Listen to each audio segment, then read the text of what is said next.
Mort à crédit de Louis-Ferdinand Céline. En rentrant de mes excursions, je jetais toujours un petit coup d'œil dans les bureaux de Vox si je voyais rien. L'immeuble vis-à-vis de l'hôtel, le bon accueil aux étrangers. Je suis assez curieux de nature. Ces bureaux qui ouvraient si tard, jamais beaucoup avant midi, m'intriguaient. Un matin, comme ça, filant un regard dans cette pénombre, j'entends une musique. J'écoute. Un piano. Je m'assois sur les marches. C'était fort bien joué. Je veux me rendre compte de plus près. Je fais le tour de la cambuse, je descends les degrés. Au sous-sol, je trouve une porte, un petit passage. Je veux voir un peu la personne. Je m'y connais en piano. J'ai pianoté autrefois un petit peu moi-même. Ça me tracasse toujours. Me voici dans la maison. Tous ces bureaux strictement vides, ça fait bien de l'écho. J'arrive au premier étage. Ça vient de ce côté-là. Un paravent. Je m'arrête. Sur la pointe des pieds, je fais le détour. Maintenant, je la vois, la pianiste. C'est la petite vieille, je la connais bien. C'est la grand-mère, c'est elle qui cause le français dans ce bon accueil. Elle fait même des phrases, elle fignole, elle parle précieux. C'est elle qui me donne les renseignements pour les visites que je désire. Je me planque dans un coin de la pièce. Je ne fais aucun bruit. J'écoute bien attentivement. Elle m'en avait jamais parlé, qu'elle en touchait merveilleusement du piano. Jamais. C'était trop d'effacement. Je lui en tenais rigueur, nous étions pourtant bons amis. Ça faisait 3 semaines au moins que chaque jour sur les midis je traversais toute l'avenue pour lui présenter mes devoirs, et puis cancaner un petit peu, casser du sucre. Elle était fine comme de l'ambre, cette petite vieille, et puis aimable au possible. Là, sur ma chaise, je mouffetais pas. L'écoutant, j'ai tout entendu. Une exécution parfaite. D'abord presque tous les préludes, et puis Haydn, la 5e. Je dis pas Haydn pour prendre un genre. En plus de mes dons personnels, j'ai fréquenté une pianiste des années. Elle gagnait sa vie sur Chopin et sur Haydn. Vous dire que je connais les œuvres, et sensible à la qualité. Eh bien, je l'affirme comme je le pense, la grand-mère, c'était une artiste.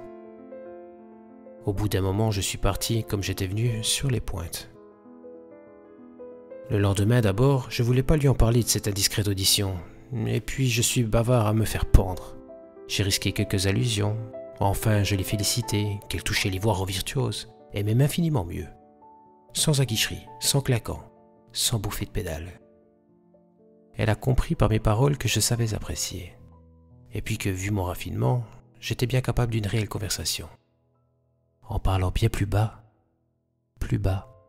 elle m'a mise un peu au courant. Je suis nouvelle dans ce pays, vous me comprenez, monsieur Céline? Nouvelle, non par l'âge, hélas, mais par la date de mon retour. Je suis restée absente 20 ans. Voici 1 an que je suis revenue. J'ai fait beaucoup de musique à l'étranger, je donnais parfois des concerts, et toujours des leçons. J'ai voulu rentrer, les voir, me voici. Ils ne m'aiment pas beaucoup, monsieur Céline. Je dois demeurer cependant, c'est fini.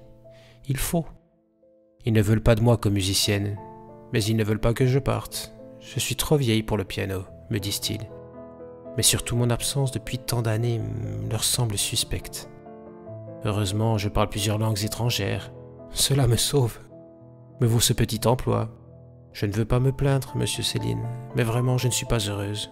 Vous voyez, n'est-ce pas? J'arrive au bureau avant l'heure, bien avant les autres, à cause du piano. Ils ont un piano ici. Chez moi, il n'y a pas moyen. Bien sûr, pas de piano. Nous sommes 3 vieilles personnes à loger ensemble dans une petite pièce. C'est déjà très bien, si vous saviez, je ne veux pas me plaindre. La veille de mon départ, je la trouvais gênée, la grand-mère, anxieuse, avec quelque chose à me confier encore. Elle chuchotait. « Monsieur Céline, vous me pardonnerez. Puis-je me permettre de vous demander, une petite question, peut-être très indiscrète, je ne sais pas trop si je dois... Enfin, vous ne me répondrez pas si je suis fâcheuse. Ah, monsieur Céline, je ne suis pas très heureuse. Mais il y a beaucoup de gens, n'est-ce pas, monsieur Céline, qui ne sont pas très heureux. Cependant, que pensez-vous? À votre opinion, monsieur Céline, une personne en ce monde, absolument sans famille, sans aucun lien, qui n'est plus utile à personne, vieille, invalide déjà, malheureuse, plus aimée par personne, qui doit endurer bien des misères, bien des affronts, n'a-t-elle pas le droit, à votre avis, bien sincère, sans ménagement, je vous prie, d'attenter à ses jours? Ah, je ne fis qu'un bond, sur ces mots, quel sursaut! Oh là, madame, voici le véritable blasphème. Comment? Grande honte et remords. Ah, je ne vous écoute plus. Un tel projet, aussi sauvage, insensé, sinistre. Vous capitulez, madame? Devant quelque arrogance de mince bureaucrate imbécile? Je vous trouve à tout extrême. Pour quelques niaises taquineries, pfouis. Quelques fredaines de cloporte. Déroutant, madame, déroutant. En vérité, un parfait talent comme le vôtre doit revenir au concert. Voici le devoir impérieux. Demandez à être entendu, madame. Et vous triompherez. Tous ces gens du bolchevisme, dans l'ensemble, je vous l'accorde, ne sont pas très aimables. Ils sont peut-être un peu cruels, un peu grossiers, un peu sournois, un peu sadiques, un peu fainéants, un peu ivrognes, un peu voleurs, un peu lâches, un peu menteurs, un peu crasseux, je vous l'accorde. C'est à se demander par quel bout il vaudrait mieux les pendre. Mais le fond n'est pas mauvais, dès que vous réfléchissez. La grand-mère, comme tous les Russes, c'était sa passion de réfléchir. Nous avons réfléchi ensemble. Passionnément.